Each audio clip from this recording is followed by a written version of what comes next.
extraordinary circumstances arise, and perhaps in Goa these extraordinary circumstances have arisen, where the government is hostile, refusing to listen, and ताजे खातीर speaker sir ही परिस्थिती जाल्ली आहा. संकल्प आमोणकाराचे बाब urine याद केली. संकल्प आमोणकाराक कोळशाची घाण येवपाक लागली. नोयतात काय ना, सगळे मोरमुगांवाक येता, ताका आतां येवपाक लागली.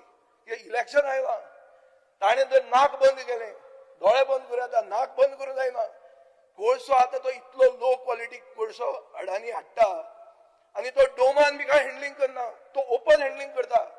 18 फेब्रुवारीक संकल्पान मिटींग केली कावन्सिलरां बरोबर तांच्या, आनी सांगलें आपूण मुखेलमंत्र्या बरोबर तुमकां व्हरता म्हणून. सगळ्यांनी रिझोल्युशन घेतलें फेज आउट करचें म्हणून कोल आनी टोटल बंद करचें म्हणून. आतां मुखेलमंत्री संकल्पाक मेळना काय मुखेलमंत्री म्हणटा ते अडानीच्या वाटेक आनी आपूण पडना तें म्हाका खबर ना.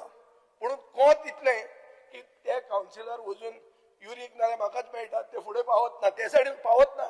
हे मदीं डिस्टन्स खूब आहा and Sankalp can't take them through. In spite of having gone from that party to this party, he cannot take them to the chief minister. And coal has become institutionalized. की तुम्ही तुमचे पुलमाव काबार करा ते करातूच, आता कोळशाची घाण खाऊन मरा तुम्ही. हे तुम्ही इन्स्टिट्यूशनलाइज केल्लें आहा स्पीकर सर.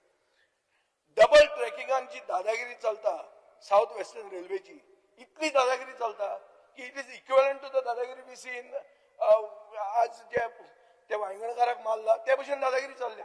तुम्ही जाणट्यांक वचूं सोडना, सगळी हेरिटेज जी वेल्सांव आहा ती काबार केल्ली आहा स्पीकर सर. तांचे घराचे फुडें एक्विजिशन जायनासतना फोर्सान काम चालू आहा.